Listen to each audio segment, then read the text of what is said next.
Kozhikode medical കോളേജിനെതിരെ ആരോപണവുമായി vaccine എടുത്തിട്ടും പേവിഷബാധ ഏറ്റുമരിച്ച മലപ്പുറത്തെ 5 വയസ്സുകാരി സിയുടെ കുടുംബം കോഴിക്കോട് മെഡിക്കൽ കോളേജിൽ എത്തിച്ച് 2 ദിവസം കഴിഞ്ഞാണ് തലയിലെ മുറിവിന് സ്റ്റിച്ചിട്ടതെന്ന് സിയുടെ പിതാവ് സൽമാൻ ഫാരിസ് ആരോപിച്ചു. ആശുപത്രിയിൽ എത്തിച്ചപ്പോൾ 48 മണിക്കൂർ കഴിഞ്ഞു വരാൻ പറഞ്ഞ് വീട്ടിലേക്ക് അയക്കുകയായിരുന്നുവെന്നും ഫാരിസ് പറയുന്നു. വിപിൻ സി വിജയനാണ് വാർത്തയുടെ ഒരുങ്ങുന്നത്. വിപിൻ, അങ്ങേയറ്റം വേദനയുണ്ടാക്കിയ സങ്കടമുണ്ടാക്കിയ മരണമായിരുന്നു അത്. അപ്പോൾ കുട്ടിയുടെ പിതാവ് ഇപ്പോൾ പറയുന്ന ആരോപണങ്ങൾ എന്താണ്, അവരുടെ വേദന എന്താണ്? വിപിൻ.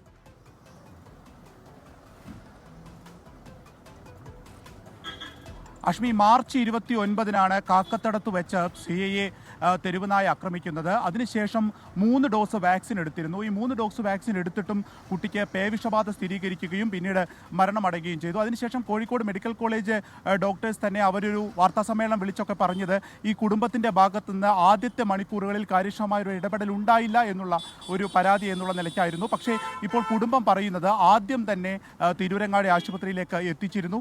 അവിടെ നിന്ന് ഇതിന് വേണ്ടത്ര ഡോക്ടർമാരില്ല എന്നുള്ളൊരു മറുപടിയാണ് അവർക്ക് കൊടുത്തത്. ഉടൻ തന്നെ കോഴിക്കോട് മെഡിക്കൽ കോളേജിലേക്ക് കൊണ്ടുപോകാനും ആവശ്യപ്പെട്ടു.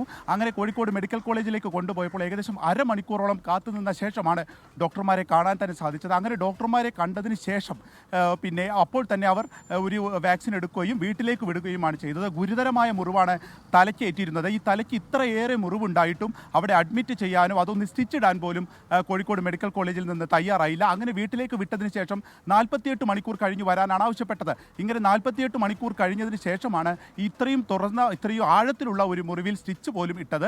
അത് ഈ ഒരു പഴുപ്പിനും അല്ലെങ്കിൽ ഇതൊരു ഗുരുതരമായിട്ടുള്ള ഒരു അസുഖമായി മാറാൻ കാരണമായി എന്നുള്ളതുമാണ് വീട്ടുകാർ ഇപ്പോൾ പ്രധാനമായും പറയുന്നത്. ഡോക്ടർമാർ തന്നെ പറയുന്നുണ്ട് ഇത് തലച്ചോറിനെ ബാധിക്കുന്ന ഗുരുതരമായിട്ടുള്ള ഒരു പിന്നെ മുറിവായി മാറിയെന്ന്. അങ്ങനെയാണെങ്കിൽ എന്തുകൊണ്ട് അവിടെ അഡ്മിറ്റ് ചെയ്തില്ല എന്നുള്ളൊരു ചോദ്യമാണ് വീട്ടുകാർ പ്രധാനമായും ഉന്നയിക്കുന്നത്.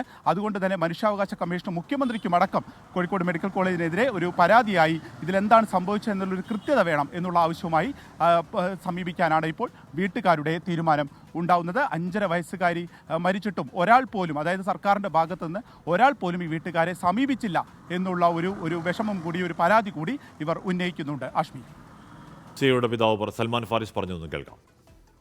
അരമണിക്കൂറിൻ്റെ ഉള്ളിലായിട്ട് കോളേജിൽ അവിടെ എത്തിയിട്ടുണ്ട്. കോളേജിലെത്തി കോളേജിൽ നിന്ന് നേരെ അവർ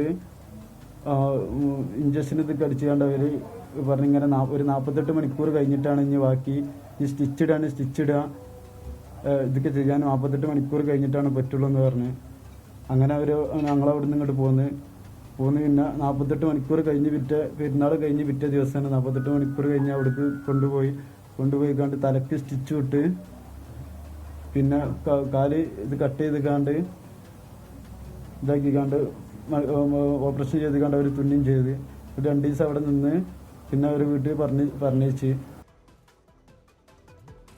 നമ്മൾ ഈ പേവിഷബാധ ആൻറ്റി റാബീസ് വാക്സിൻ എന്ന് പറയുന്നത് എഫക്റ്റീവ് വാക്സിനാണ്. അതെടുത്താൽ പിന്നൊന്നും ഭയക്കേണ്ടതില്ല എന്നുള്ളതായിരുന്നു നമ്മുടെ ധാരണ. പക്ഷേ അത് അത്രത്തോളം അങ്ങനെ ധാരണ വെച്ച് പുലർത്തേണ്ടതില്ല എന്ന് തെളിയിക്കുന്ന ഒന്നല്ല. പല വാർത്തകൾ വരുന്നുണ്ട്, പേടിപ്പിക്കുന്നതാണ്.